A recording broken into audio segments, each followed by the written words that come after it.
नमस्कार दोस्तों, exam job alert channel पर आप सभी का स्वागत है। सबसे पहले आपके लिए बहुत बड़ी अपॉर्चुनिटी लेके आए हैं जी। CSIR NPL की तरफ से, यानी कि नेशनल फिजिकल लेबोरेटरी की तरफ से, राष्ट्रीय भौतिक प्रयोगशाला की तरफ से बहुत बड़ी अपॉर्चुनिटी है जी।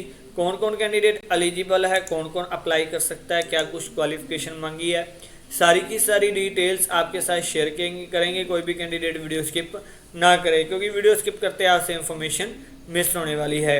ठीक है जी। अब आपके लिए डिटेल लेके आए जी। ये देख सकते हो, डिटेल्स में आपको पूरी प्रॉपर वे में इंफॉर्मेशन देंगे। इसमें देख सकते हो आपको टेक्नीशियन की पोस्टें देखने को मिल जाएंगी। टेक्नीशियन की 79 पोस्टें देखने को मिल जाएंगी, जिसमें से 32 तो पोस्टें जनरल की हैं, 8 पोस्टें इकोनॉमिक विकास सेशन की, 21 पोस्टें ओबीसी की, 12 पोस्टें एससी की, 6 पोस्टें एसटी की, और 3 पोस्टें जो हैं अलग से हैं जी, वो हैं पीडब्ल्यूडी की। ठीक है, इसमें पे स्केल भी बहुत अच्छा रहने वाला है। ठीक है, बट आपकी टोटल पे जो कि पे लेवल है वो तो आपका 19,000 से स्टार्ट रहेगा जी। ठीक है जी, और 19,900 से स्टार्ट होकर 63,000 तक जाएगा। बट बेसिक पे स्केल आपका 33,848 रहने वाला है। मैक्सिमम एज 3 साल तक, यानी कि 3 जुलाई तक आपकी मैक्सिमम एज 28 साल होनी चाहिए। इससे ज़्यादा आप अप्लाई नहीं कर पाओगे अगर एज ज़्यादा है। तो इसमें कौन कौन सी पोस्टें हैं जी, ये डिस्कशन कर लेते हैं अब आप डिटेल में। ठीक है, इसमें 17 पोस्टें, 17 पोस्टें हैं जी इलेक्ट्रॉनिक्स की। इसमें 10वीं के साथ आपकी इलेक्ट्रॉनिक्स में ITI होनी जरूरी है, या 2 साल का एक्सपीरियंस अप्रेंटिस के बाद, या आपका 3 साल का एक्सपीरियंस होना चाहिए। 10वीं में साइंस होनी चाहिए। अगर साइंस है तो भी आप अप्लाई कर सकते हो, बट 3 साल का आपका इलेक्ट्रॉनिक्स का एक्सपीरियंस होना ज़रूरी है, कंपलसरी है। ठीक है जी। उसके बाद नेक्स्ट बात कर लेते हैं इलेक्ट्रिकल की। इलेक्ट्रिकल की पोस्टें हैं जी, इसमें 17 पोस्टें ही इलेक्ट्रिकल की हैं। अलग अलग कैटेगरी वाइज आप देख सकते हो, इसमें भी 10वीं और ITI मांगी हुई है। अगर 10वीं के साथ आपकी साइंस है 55% है तो 2 साल का आपका एक्सपीरियंस भी कोट करेगा। अगर 10वीं के साथ साइंस के साथ 555% हैं, 3 साल का आपका किसी भी मिनिस्ट्री में, ऑर्गेनाइजेशन में होना, PSU यानी कि गवर्नमेंट के अंडर चाहिए। तो ये नहीं है भी देसी किसी के साथ आपका एक्सपीरियंस हो, नहीं, आपका किसी भी स्टेट, सेंट्रल गवर्नमेंट या ऑर्गेनाइजेशन या अंडरटेकिंग PSU यानी कि पब्लिक सेक्टर अंडरटेकिंग में हो तो आप इन ट्रेड्स के लिए भी अप्लाई कर सकते हो 10th बेस पर भी। उसके बाद इंस्ट्रूमेंटेशन की बात करें तो इंस्ट्रूमेंटेशन में 11 पोस्टें, इसमें भी 10वीं के साथ ITI इंस्ट्रूमेंटेशन में मांग रखी है। ठीक है जी। और उसके बाद कंप्यूटर ऑपरेटर की बात करें तो कंप्यूटर में आपको अलग अलग पोस्टें देखने को मिल जाएंगी। इसमें भी आपकी ITI मांग रखी है। ITI के बिना, यानी कि कोपा के बिना आप अप्लाई नहीं कर पाओगे। ठीक है, अगर आप 10वीं बेस पर भी अप्लाई करोगे तो आपको कम से कम किसी PSU या गवर्नमेंट पब्लिक सेक्टर का अंडरटेकिंग देना पड़ेगा। आपको पूरी की पूरी डिटेल प्रोवाइड करवानी पड़ेगी भी मेरा इस गवर्नमेंट के अंडर, स्टेट गवर्नमेंट या सेंट्रल गवर्नमेंट के अंडर एक्सपीरियंस है। ठीक है, उसके बाद बात करते हैं तो फिटर की पोस्टें जी, 5 पोस्टें फिटर की। फिटर में भी ITI फिटर की मांग रखी है। और उसके बाद ड्राफ्टमैन सिविल की बात करें तो ड्राफ्टमैन सिविल की भी इसमें पोस्टें जी अलग अलग, और इसमें भी 10वीं के साथ ड्राफ्टमैन सिविल में मांग रखा है। ठीक है, और उसके बाद वेल्डिंग की बात करें तो वेल्डिंग भी आपकी ITI मांग रखी है। वेल्डिंग में 4 पोस्टें हैं। मशीनिस्ट की 3 पोस्टें जी, इसमें भी 10वीं के साथ ITI मांग रखी है। और ड्राफ्टमैन मैकेनिकल की 1 पोस्ट है सिर्फ, वो भी जनरल की, इसमें भी ITI मैकेनिकल में मांगी है। टूल एंड डाई मेकर में भी 1 पोस्ट जनरल की है, तो इसमें भी आपकी 10th के साथ ITI मांगी है। डीजल मैकेनिकल की भी 1 पोस्ट है जनरल की, इसमें भी 10वीं के साथ आपकी ITI मांगी है। टर्नर में भी 1 पोस्ट जनरल की है, इसमें भी ITI। शीट मेटल में भी जनरल की 1 पोस्ट है, ITI मांगी है। ग्लास ब्लोवर में भी 1 पोस्ट है, 10वीं के साथ ITI में ग्लास ब्लोवर की ट्रेड होनी कंपलसरी है।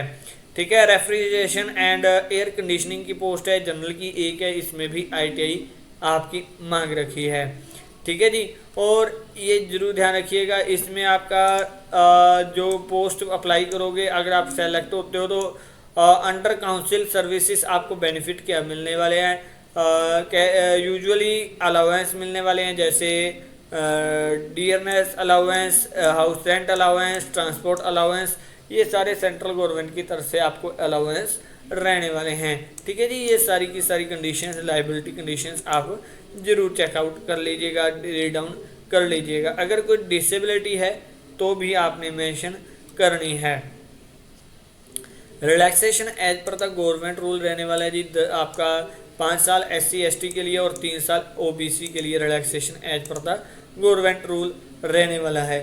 अब बात कर लेते हैं एग्जामिनेशन मोड की। तो एग्जामिनेशन मोड में बात करते हैं 10वीं बेस पर, ITI बेस पर आपके 150 क्वेश्चन आएंगे। 2.5 घंटे का आपको टाइम मिलेगा, जिसमें मेंटल एबिलिटी के 50 क्वेश्चन होंगे। मैक्सिमम मार्क्स 100 का होगा जी, जिसमें आपको कोई भी नेगेटिव मार्किंग नहीं देखने को मिलेगी। एक क्वेश्चन 2 मार्क्स का आपको देखने को मिलेगा। उसके बाद पहला पेपर हो गया जी आपका 1 घंटे का।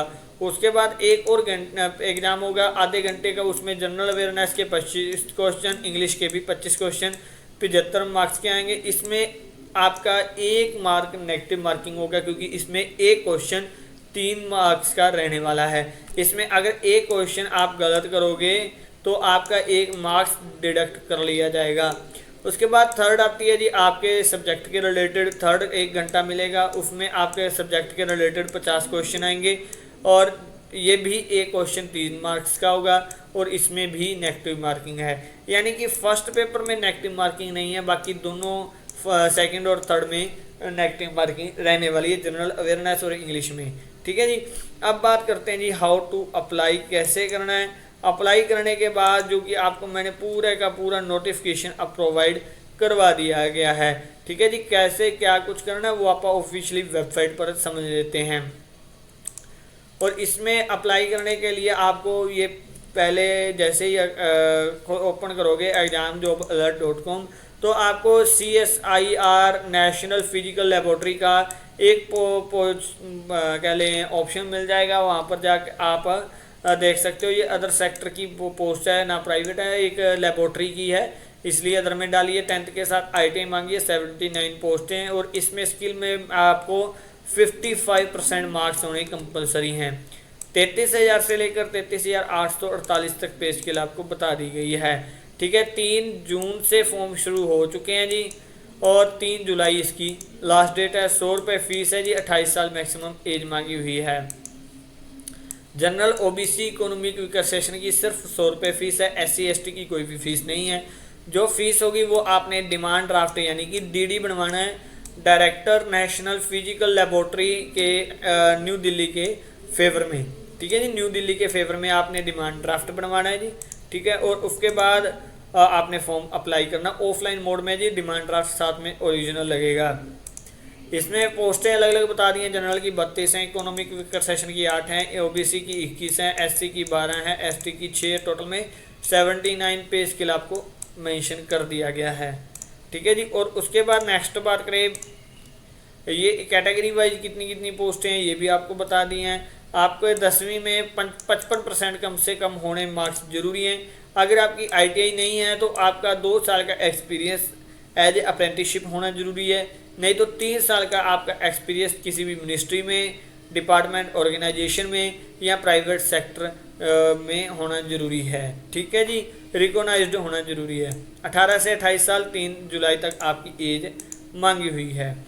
और इसमें OMR शीट बेस्ड टेस्ट होगा 10वीं, ये आपको सारा कुछ बता चुके हैं किसमें कि फर्स्ट पेपर में कितने क्वेश्चन आएंगे और जनरल सेकंड क्वेश्चन में नेगेटिव मार्किंग फर्स्ट में नहीं रहेगी जी, बाकी सेकंड में और थर्ड में आपको ऑलरेडी बता चुके हैं 1-1 मार्क्स आपकी नेगेटिव मार्किंग रहने वाली है।